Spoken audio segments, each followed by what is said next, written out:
Hi, good evening, and we are back here on day 124 at Gota Goyaya, or GGY as we call it, and it's the 9th of October, which is a significant day as always for the Argale, the 9th being the day that Gota Gogama was attacked, Maina Gogama was attacked on the 9th of March, right Chris? March, April, no, May. No, May. May 9th was the attack on Maina Gogama and Gota Gogama. Then 3 months later, on the 9th of July, we had that massive protest that took place at GGG, where we took part as well, where overwhelming number of people showed up there, which ultimately led to the occupation of the buildings, which became a massive issue for the administration. And eventually we saw the narrative turning, where they started attacking protesters, they started attacking the activists and the leaders, especially the people who were in the forefront of the movement, like Vasanta Mudalike, like Sri Dhammathero, who are still under detention order, accused of being terrorists under the PTA. So they have basically been held without due process. Hashan, who has been released after exactly 50 days in detention, unconditionally, which means there are no charges. So, right now the situation is that we are commemorating the people who died as a result of the Argalaya today at Golface, and that event was not allowed to move forward by the police. The police presence was overwhelming. They eventually shut the commemoration down. It wasn't a protest, it wasn't a march, it was purely a commemoration. So, some of our guys were also there, Chris was there, and some of the others from our group and the Liberty Circle Vigil group were there as well. And what they were told is that,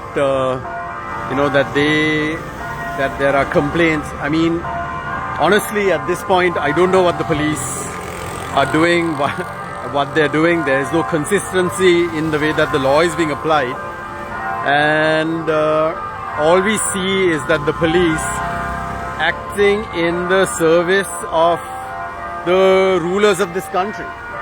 They really can't be called a government anymore, right? They are ruling. They're ruling with impunity, and that is exactly what we are fighting against, because we need to secure the future of this country for future generations. And the only way to do that is to change the way our system works, the way our government works. Because right now it's not working for the people, it's working for the rulers. And, we don't have a monarchy in this country, not even a constitutional one, right? We have an executive system, we have a legislature, we have a judiciary, 3 branches which are meant to be co-equal, which are absolutely not co-equal. 2 branches are basically subject to the executive, and that is why we need the executive presidency abolished. It's way too powerful, especially we see in the hands of somebody like Ranil Wickremesinghe. So one of the things that people keep asking us is, why are we still here? Why are we still protesting? I will put that to a couple of the other guys. I think I've made my views on this pretty clear. But just the simple answer is that the reason we started this movement, the reason that we as a group were inspired to start this group in support of the larger movement, was not just to see Gota leave, but also see a change to the political system in this country. And it's far from being realized. And apart from that, you can see that over the last few days, Mahinda Rajapaksa emerged onto a political stage for the first time since his resignation. Rohita Abegunawardana, right, Rattarang, was crying on stage. Pavitra was on stage, blaming everything on Gotabaya Rajapaksa. You know, the political moves are now well underway by the Pohot tour, completely enabled by Ranil Wickremesinghe. So, you know, on social media, you can see the gang that call themselves the Ranilists making excuses for stability. Do we have to sacrifice everything that the Aragale fought for the sake of stability? No. We are here imploring the president to do the right thing. We are not saying for him to go home. But we don't see that, and that is why we are still here, because without the kind of pressure that we are applying, there is no incentive for them ever to do the right thing. So it's rather sad what's happening. You know, we had a very successful Liberty Circle vigil on the 7th, Neighborhoods United, and there was a minimal police presence. You know, it was a silent vigil. We had maybe 200 people, but minimal police presence, right? And then on the same night, under the Nugegoda flyover, there was another protest where the police again tried to stop them. They were not a silent vigil perhaps, but they were fighting for the same things that we are. So what is the difference between our protest, the neighborhood vigil, and that particular vigil, or whatever that happened at Golface today, that they had to be attacked like that they had to be sort of dispersed like that? Is it that we as neighborhoods are maybe less of a threat to them, you know, because we show our support silently in a different manner, right? But the freedom, the rights that we express, right, that we exercise, are the same rights that they exercise. So why are they being attacked? For what reason? So the law is not being applied equally, as we know. We know that. So at the end of the day, I'm not saying that the police should come and attack us because we are exercising our rights. I'm just saying, you know, the police should show some restraint. You know, police should stop acting like the enforcers for the political class in this country, and really they should be the, you know, they should follow the law. I mean, that's pretty much what I have to say to kick things off. Let me first of all just quickly show you the crowd here on day 124. We have a crowd. I think more will come. There you go. Yeah, Shiranta here as well. So go ahead, go ahead. So Chris, I just touched on a few things, right? Today being the 9th, 6 months since the attack on Gota Gogama, and then 3 months since July 9th, right, when Gotabaya left. You know, it's a tale of two protests on the 7th, right? One protest was attacked or dispersed, whereas we were allowed to protest. I'm not saying that they should attack us, but why the difference in the way that the law is being applied, right? This is exactly symptomatic of the problem in this country, right? There is no equal application of the law, right? I mean, this is one of the things that we are fighting for. It's just bullshit. Yeah, we have one country, one law. I mean, the person who was in charge of that itself was a joke, right? So we know exactly where that went. So what are your thoughts, Chris, on like 6 months, if you reflect? I feel very sad for Sri Lanka, Chaminda. I feel very sad for Sri Lanka. You know, you and I, we are fortunate enough, we have been blessed, we are lucky that we can manage. Yeah. Things get tight, we can cut down. Yeah. You know, we have a little bit of reserves. Yeah. We are okay, right? So, but there are so many people, they have nothing more to cut down. They have nothing more to sacrifice. Yeah. Okay? They are the ones who are suffering the most. Siranta, I was just saying, I feel sorry for Sri Lanka. Because, you know, people like us, we are middle class people like us, we are fortunate, we are blessed, we are lucky. So we can, you know, when in an economic crisis like this, we can cut back. We can make some sacrifices, you know. Maybe if we went on a trip once a month, now we can forego that. We'll go once in 2 months. Things like that. I'm just giving a small example. But there are people, a strata of people and a majority of people who have nothing more to sacrifice. You know, they were maybe on 2 meals a day. Now they're going to want 1 meal a day. You know, what can they do with their salary of 30,000, 25,000 rupees? That's if they make that. If they are making that. right? Yeah. So it is very sad. Yeah. And that people like us, when people come and ask, even today someone just passed Yeah. us, Yeah. we are Gedara taxpayers. palayan. Yeah. We are taxpayers. The funny thing is, the sad thing is, the very people who ask us those questions, I'm not trying to generalize but they look like they need to be far more aware of the country's situation than we. We are here for them. Yeah. Right? We can manage. Yeah. We can manage with our families. Maybe we'll make some sacrifices. We can manage. Of course, the super rich don't care. They are fine. They are okay.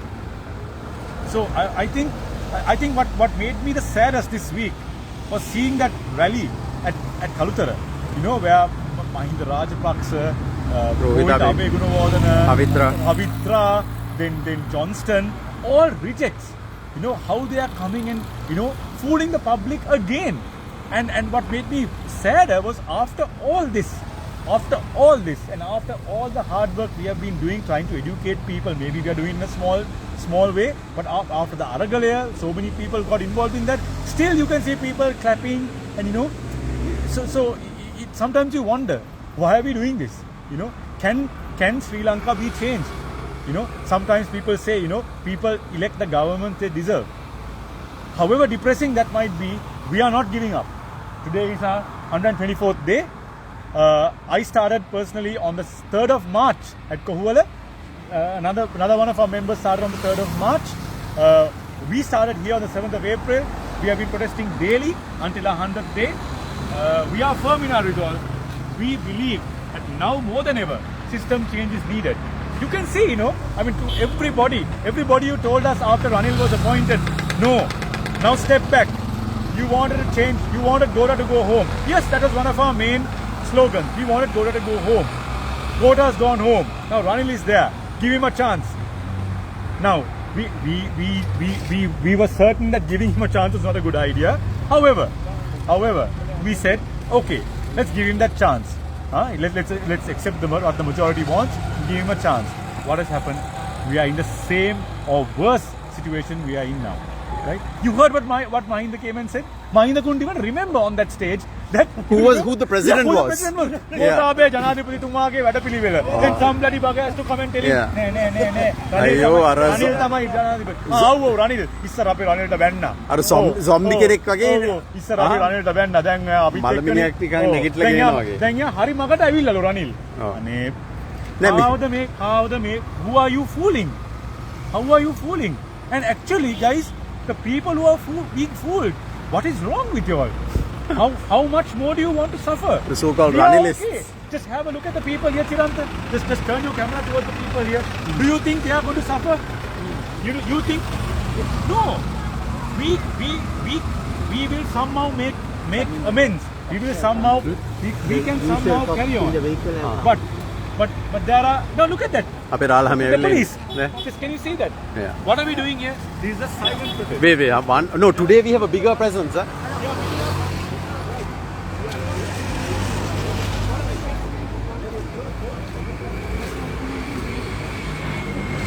Good evening. Okay. So can you see this is the police in this country. Chris, we have a bigger presence, about 6-7 cops today. No, it's all right. No, let them be. It's all right. This is our taxpayer money at work. Taxpayer money, right? So it is very sad. It is very sad that this has to happen. Yeah. Right? But taxpayer money is wasted like this. We are not harming anybody. We are not Chanting. We're not marching. Chanting. This is a silent protest. We are within our constitutional right. Yeah. Okay? And we will not be stopping this. We will not be deterred by these things. Yeah. Right? We are here to speak about the rights of people. We are not selfish. We are not selfish people who say, oh, we got our petrol and we got our gas. Our problems are sorted. We are going to stay at home now. That's not us. There's a school of thought that says that the Aragalaya should make a tactical retreat so that Ranil Wickremesinghe can't use the Aragalaya as an excuse for his failures. Right? That's what he's doing now. Yes. Now you can see people are coming out and saying right? පොහොට්ටුව අය කියන්නේ Yeah. අරගලය හින්දා තමයි මේ වගේ මේ tourist line නැත්තේ අරගලය නිසා. Yeah, he's speaking to Saku is talking That's to fine, them. that's That's all right. So there are people who say that we should make a tactical retreat. Yeah. Right. What do I think so about that? What do you think about that? Shira, what do you think about that? I don't think we should. Huh? I don't, No, that's my view, I that's certainly, my yeah. view, but yeah. But basically, Yeah.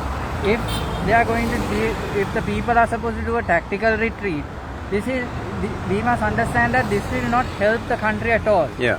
And we are at a stage where we cannot lose anything further. Right.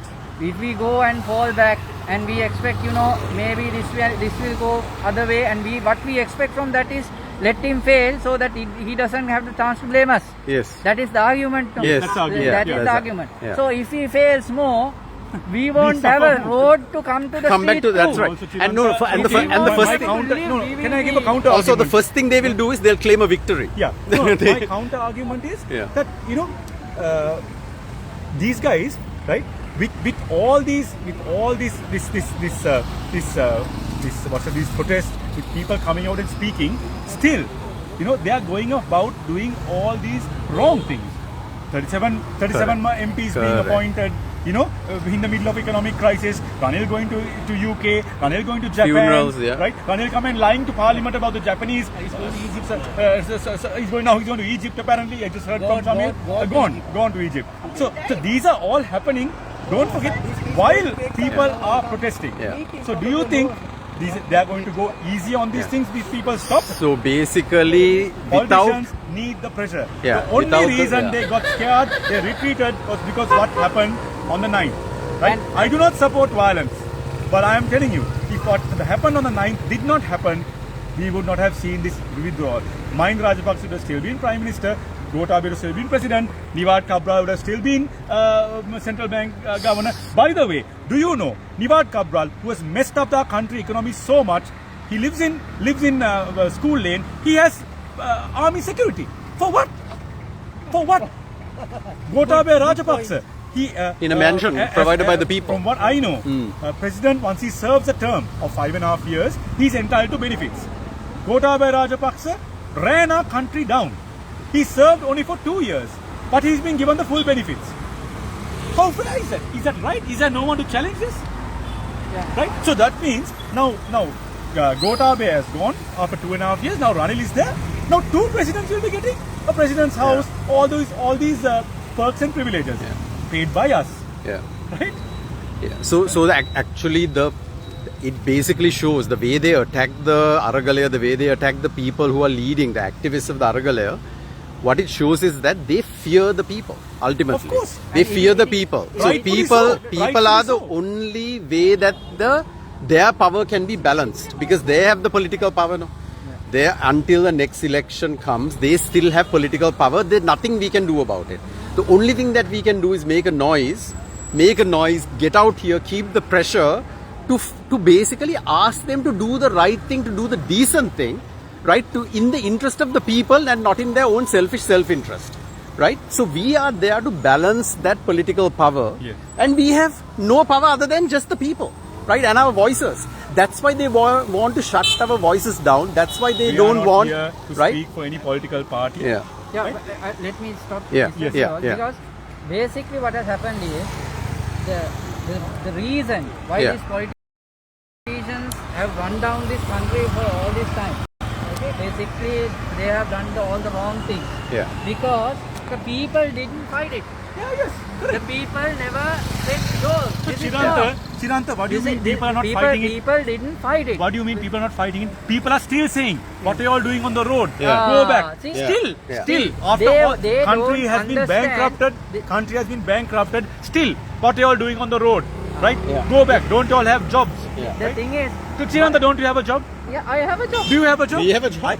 My company pays tax. Yeah. I pay tax Yeah. individually. Yeah. Right? We are contributing to this government. Yeah. Unlike the MPs, like Damita said, the Kalakanni, who live off our taxes. Yeah. They live off us. Chris, you're in the construction industry, Yes. right? Just talk a little bit about how you are affected. I'll tell talk you. about tourism I will afterwards. tell you. Our company is a very mid-level, or shall I say even a lower mid-level company, right? The bigger companies who are far bigger, right? They are laying off people. They are not paying their suppliers. How do we know, right? Our bankers, when we talk to them, they say, even for us, reducing credit facilities. Why? Construction industry is now a negative industry. I'm just speaking about my industry. The bigger companies are not honoring their payments. Suppliers are saying, no credit, we want cash. I said, how come? You've been giving us credit for so long. No, bigger construction companies are not checks are bouncing. Sorry, we have taken a decision. Whether you have had a good track record. So this is the situation in the country. Yeah. When we put an advertisement earlier, very few people call. Because why? The people like to go to the bigger companies. They pay bigger salaries, obviously. Now when you put an advertisement, there are so many calls, Chiranta. Our staff have to knock the phones off. Yeah. You know, Because that people many are people desperate without for- work. Right? Now, these are the people who go for these protests at say where was it? Kalutara. Kalutara, yeah. That's what I can't understand, Chiranta. You know? Yeah. It's a vicious cycle. They are kept poor. They are kept stupid. Right? You know, 10% of our budget goes for defense. Yeah. Right? 3% I think goes for education. And about similar percentage goes for health. It should be the other way around. Yeah. We have finished the war almost 15 years ago, right? Yeah. Murtaza said from I think, what is that? Advocata. Advocata. Why do we have such a big Yeah. security force? For what? They want to keep the people under the government. Also, they want to keep the people uneducated. So, Right? so Something yeah. like North Korea. So the Something like the biggest threat to these guys are the people of this country. Educated people. Educated people of this country. The people And being uneducated. Not just that, Chris. Also people who are engaged. When political engagement is high, right? That is a threat to them. And you know, Right? when That you is a when threat you to talk them. about uneducated Chaminda, Yeah. what do people say? Oh, Sri Lanka has the highest literacy Yeah, rate. yeah. I mean, come on. We all know. You can. Sri Lanka Mata. Oh, so So sweet. sweet. So cute. Bless that child. So cute. Yeah. Anyway, so, you know, people talk about this highest literacy rate. Come on. You know, Yeah. we are in the private sector. Even people in the Yeah. public sector know.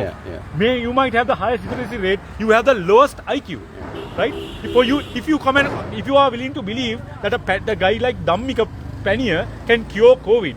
If you are willing to believe that, right? If you are willing to believe when Pavitra comes and throws a muttiya into the you know, Why? yeah. What If about the the president what of the about country goes behind Nyanakka, right? If Ranil, Kennedy Temple with the Naga, right? coming these out of people the- who are talking about Ranil and his library and how educated he is, have you all seen the photograph of Ranil sitting on a scale in Tirupati? Have you all seen that? Have you Yeah, seen yeah, it? yeah, With a- yeah. For an educated person, what is the point of all No, those books? that is pure populism, Optics. no, Chris. That is pure. What is he doing now? Why did he go and why did he go to the Dalada Maligav and to go see the Perahara? And what he is doing exactly, he's following the populist playbook of the Rajapaksas, right? Right. He has been adopted now. Mahinda. දැන් මෙයා අපේ කෙනෙක්. මෙයා අපේ කෙනෙක්. මෙහෙමයි. අපේ ඉස්සර රනිල්ට හරි, වැන්නා. දැන් UNP කාර්යාංගයේ දැන් එයා අපේ එක්කෙනෙක්. UNP කාර්යාංගයේ ඉතින් කලිසම් ඇඳන් යන්න පුළුවන්ද දැන්? රෙදි ඇඳගෙන යන්න පුළුවන්ද UNP කාර්යාංගයට? ඔය රනිලිස්ලට. ඔයට කලින් ඒක තමයි. රනිල් චොක්කාමල්ලිට ඇමතිකමක් දෙනකොට Yeah. හරිද UNP කාර්යයන් Yeah. කොහොමද ඒගොල්ලන්ට ප්‍රශ්නයක් නැද්ද දැන් චොක්කාමල්ලි Can මැල්ලුවේ we- UNP කාර්යයක් නේ I'll just go and show the ඒක ප්‍රශ්නයක් නැද්ද Yeah. ඒක Yeah. මිනිස්සු Let me just, ක්වෙස්චන් කරන්න ඕන right I'll just go and ඉන්නේ කොයි පොලිටිකල් පාර්ටියක් Yeah. ප්‍රතිපදින කරන්නවත් නෙමෙයි Yeah. right අපි බලන්න ආදරය කරන්නේ right ඒකයි අපි මෙතන ඉන්නේ right ඉතින් අපි දිගටම මෙතන මිනිස්සුන්ව පුළුවන් තරමක් විදිහට අපි ඒගොල්ලන්ට තේරුම් කරලා දෙනවා ඒගොල්ලන්ගේ අයිතීන් මොකක්ද හැමදාම අනේ ආන්ටි කෝ thank you.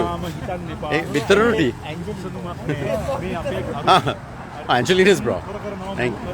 Yeah. අඩුම ගානේ මූ හොර කරලා පාරවල් හැදුවා අඩුම ගානේ මූ හොර මං ගන්න කන්නකෝ. යුද්ධ දින්න නායකයා රත්න කෙලපු හැටි දැන් දැක්කනේ ආ. හරිද දැක්කනේ කලගුණ කලගුණ දැන් සැලකුවානේ දැන් ඇතිනේ දැන් අපි- තමන් ගැන හිතන්න දැන් තමන් ගැන හිතන්න තමන්ගේ ළමයා ගැන හිතන්න තමන්ගේ බඩ ගැන හිතන්න. නෑ මේ අලුත්ම සෙල්ලම මට මතකයි චමින්ද අවුරුදු 20ට කලින් Yeah. මම බැලුවා රනිල් වික්‍රමසිංහ නංගිලා මල්ලිලා ඔක්කොමලට මම දෙනවා රත්තරන් මාලයක් උයි මෝටර් සයිකල් ලා දින්න ඒක අවුරුදු තමයි. 20ට කලින් Yeah, අවුරුදු this is- 20ට කලින් මම ඉස්කෝලේ යන කාලේ කිව්වා නෑ ඉස්කෝලෙන් එළිය මං හිටියේ ඒතර කිව්වා මේ ලංකාව සිංගප්පූරුවක් අය කරන්න යනවා දැන් ආපහු මං දැක්කා ආපහු දැන් කියනවා තව අවුරුදු 20කින් සිංගප්පූරුව අය No, this is- එයා එහෙනම් ඔය plan පටන් ගන්න තිබ්බේ අවුරුදු 45කට ඉස්සෙල්ලා. අපි ඔය කතාව අහලා එපා වෙලා තියෙන්නේ වාට ඔක කරන්න බෑ හරිද වාට ඔය ලංකාව සිංගප්පූරුව කරන එක කරන්න බෑ ඉතින් ඔයා අත්හැරලා ඔයා දැන් ඇත්තට මහලු මනකට යන්න. කරුණාකරලා. Please. Okay, ඔයා I'm- දැන් retire වෙන්න. Thank you. Thanks, Chris. I think you got. Are you sure you got everything off your chest? Thank you. Thank you. පොඩි කැල්ලක් මම ගන්නවා. I'll just go and talk. Let's go and Yes. talk to the cops, Go me and then I'll talk about tourism after that. Shall we? Hi. When you're talking to the cops, shall we get them on? On screen. Don't. I don't know whether he'll like it. We'll turn to ourselves. Wednesday and Sunday. Wednesday and Sunday. So we have a police presence today, and quite a big one. We've never had that here before, but our group is here. Thank you for the egg rotis. Thank you for the egg rotis. That was my call.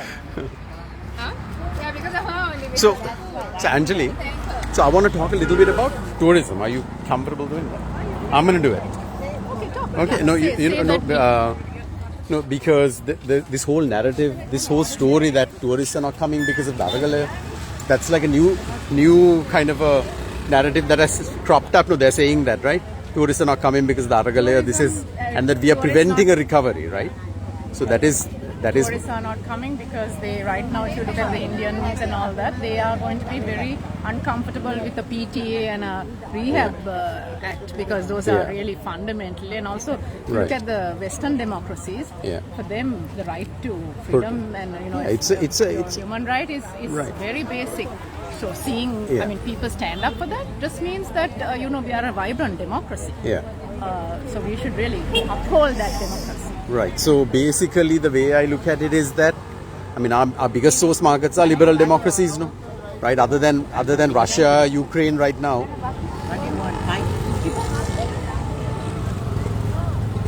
Sorry, one second. I'll come back. Okay, I'll come back to you. Shall I come back to you? Yeah, $500. Okay. No, that's all right.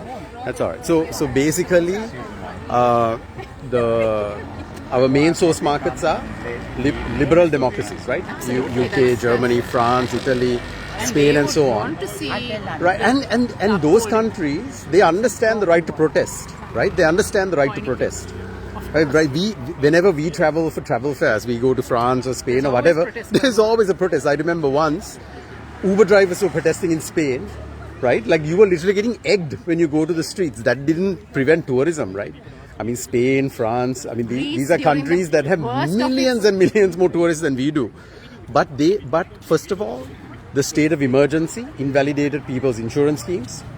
Right, and that is where you saw the first drop in tourism. We saw a gradual increase in tourism, and then the state of emergency came. I mean, even the incidents, the two large incidents that happened, they were kind of blips, and right? the violence was not started. Right. Yeah, exactly. So those were blips, but we somehow managed to keep things going, right? So I mean, in terms of a revival strategy right now. First of all, we have bottlenecks. One is the lack of air capacity, right? So no point blaming Aragale. There's no point blaming the people. It's all scapegoats, right? So there are real structural issues, and generally, like when something like a PTA comes in, insurance schemes. I mean, our tour operator partners, they drop us from their programs, right? They drop us from their programs, and dropping a destination from a tour operator program happens overnight. And getting it back reinstated takes 6-7 months because you miss brochure cycles. There's so much that goes on, right? So I think there are lots of other external factors that are going to be where the tourism is being like not stopped, but we are having a lesser number because of the Russia-Ukraine crisis. Russia-Ukraine crisis. The euro, crisis itself, pound crisis. Yeah. So no point blaming that. These are external factors. Right, exactly. And also I think initially the fact that the fuel queues, the shortage of fuel, the power cuts, I think those were a bigger factor in terms of the decision, like to influencing tourists to come here. Because why would people come to a country where the citizens are going through suffering, right? Was a big, So right now, anyway, thanks. Okay, all right. Okay, so basically, those are some thoughts on tourism. I can complete the thinking a little further. So basically, that is essentially a scapegoat that tourism is not here because of the Aragalaya. In liberal democracies, which are our main source markets, they understand the right to protest, and they will support any country, any country where the citizens are fighting for their rights. They understand that, they will acknowledge it.